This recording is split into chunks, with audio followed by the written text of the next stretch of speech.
这个昨天晚上卢克文用中文演讲，我一直在那儿听他讲话，我想，这个是一个国家领导会说那么流利的中文，我希望将来有一个美国总统会讲那么流利的中文。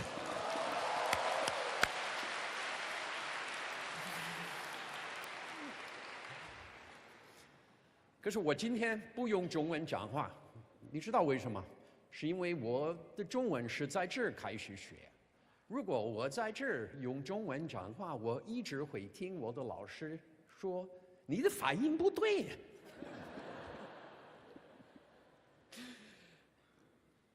You know, coming to Sanders Theater, it's just so many memories come flooding back. You know, I registered. You know, is freshman registration still right here? It's not here anymore. Well, it used to be right here. We had freshman registration. And I remember coming here in 1968 from a public high school in New York and being very nervous about being surrounded by all of the smart kids. And one of the things, as I was coming here today, I thought one of the things that was so remarkable about my class and is so different about the classes today is, do you know how many ethnic Chinese were in my class? How many ethnic Chinese? And now there were only men in my class. There were no women at Harvard at that point. There was Radcliffe that was separate. So of the 1,200 students in my class, there were 13 ethnic Chinese. And I have their addresses. They published their addresses. 11 were in the United States. One was from Malaysia, and one was from Hong Kong. So that has changed so enormously that what I really would like to do today, and I think when I think about can China lead, I really think the answer is to some degree in this room. Because what you do with your lives will be incredibly important in whether China can lead. So what I'd like to do is really talk about vision, just briefly, talk about failure, and talk about our obligations to society because of what we've been given. And first, I want to set the record straight about something. If you ever Google me and look at all the interviews, all the media, the Chinese media and the U.S. media always say, Orlins, 你非常有这个远见，非常有远见。你1970年就开始学中文。Wait. It's not true. I didn't have the vision. What had happened? In fact, in 44 years, next Thursday, a week from Thursday, on May 1st, 1970, I decided I was going to start studying Chinese, and it had nothing to do with vision. It actually had to do with values. I grew up in a family like many of you will grow up in families or have grown up in families. My mother was an immigrant to the United States. My paternal grandparents were immigrants to the United States. And they used to tell us, but for America, but for the American government, you don't exist. You were never born. So you owe the American people, you owe the American government an obligation. And when I was growing up, I wanted to go to West Point. I thought, Xidian Junxiao was the best way to serve the country. But something called the war in Vietnam intervened. And I got very involved in the protest against U.S. involvement in the war in Vietnam.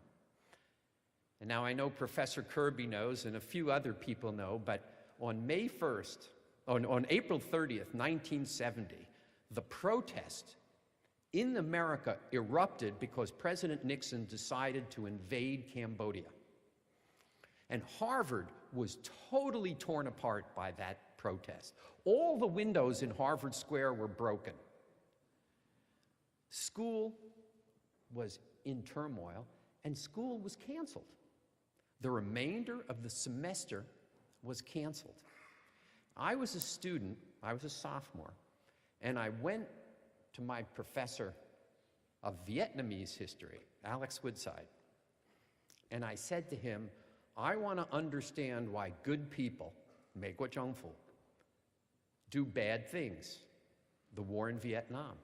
I want to study Vietnamese. He was very busy, so he said, oh, Steve, study Chinese. You'll understand more, and I'll get you a fellowship. He left. And then he says, wait, come to 1737 Cambridge Street, just right down the street, and you can fill out a form. So the next day, I went to his office. He wasn't there, and I was just about ready to leave.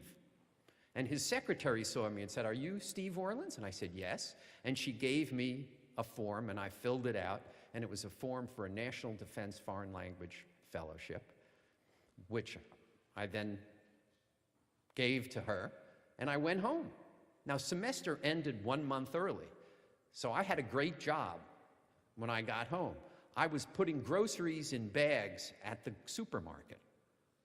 That was my job. That's what a Harvard sophomore got to do. He got to bag groceries.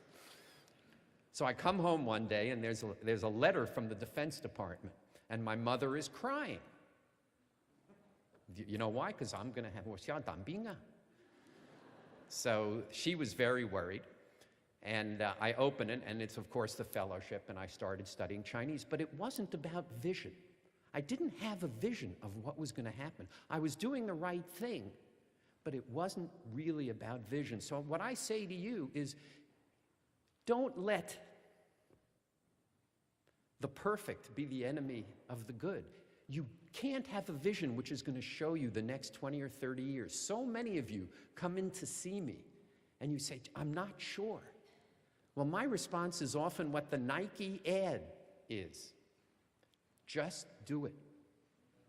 Just do it. Everybody knows Michael Jordan, I hope. You all know Michael Jordan? I'm not hearing anything. Do you know Michael Jordan? The basketball player, the greatest basketball player ever in American history, even better than Yao Ming?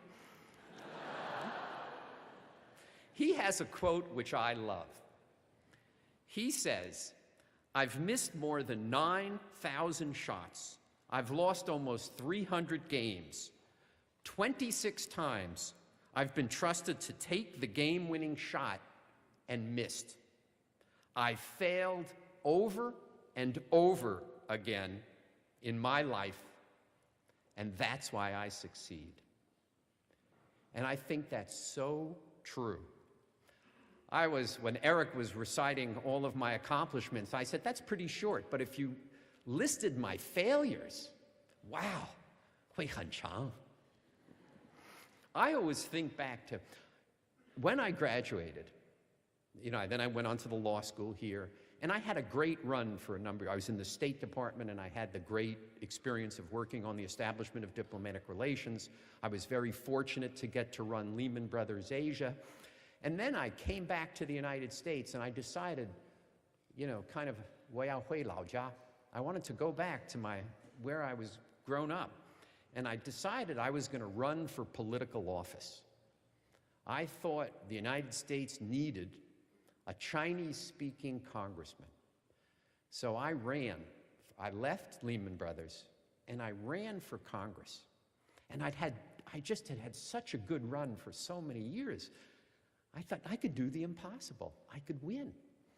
And I went from 40 down in the polls to 30 down in the polls to 20 down in the polls to 10 down in the polls to, in the days before the election, even. It was even, and I was so excited. On the day of the election, all the cameras came, ABC, NBC, CBS, they were all there, because this unknown, me, was going to be elected to Congress. And 300,000 people voted in that election in my district. And I fell short by a few thousand votes. And one of the things about defeat in politics, it's like defeat in sports. Sports and politics, you can't hide. Everyone knows, it's in the front page of the newspaper. Everybody knows you failed. Everybody knows. So there's nothing you can do to hide.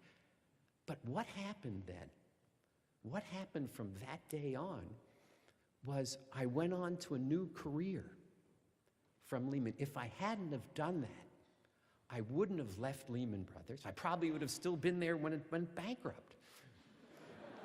But I went on to a new career which opened up so many other possibilities for me and made my life so much better, and in so many ways allowed me to do what I do today and make this contribution to the U.S. China relationship. You know, the Chinese always say, 失败是成功的之母. And it's true. So I would also say to you, my second point is really, don't fear failure. It's good to fail. I've learned more from my failures than I have from my successes. And it's going to take you to places where you're going to be able to make greater contributions to whatever it is that you want to do. Bill Gates, when he spoke at Harvard in 2007 at the graduation, quoted my hero, John F. Kennedy, when he said, "To those whom much is given, much is expected." I would say to all of you students, you have studied or are studying at the finest institutions in the United States, the finest institutions of higher learning. Many of you have studied at the finest institutions in China. You have benefited from the decisions made by the Chinese government and by the American governments that have allowed you to experience this extraordinary education that you were giving. My parents, as I said at the very beginning of this talk, taught me that without the American people and without the American government, I would not exist, and I would have not had the opportunity to receive the education and make the contributions that I've made. And I would say the same is true for you. You have an obligation to serve the U.S. China relationship because you have benefited from it more than almost anyone. Because that relationship has prospered over these 44 years, you are being offered the greatest opportunities imaginable. I couldn't have imagined those opportunities when we established diplomatic relations in 1979, but they're now in front of you. And when you do the right thing, when you make the right decisions, I am sure 明天会更好。谢谢各位。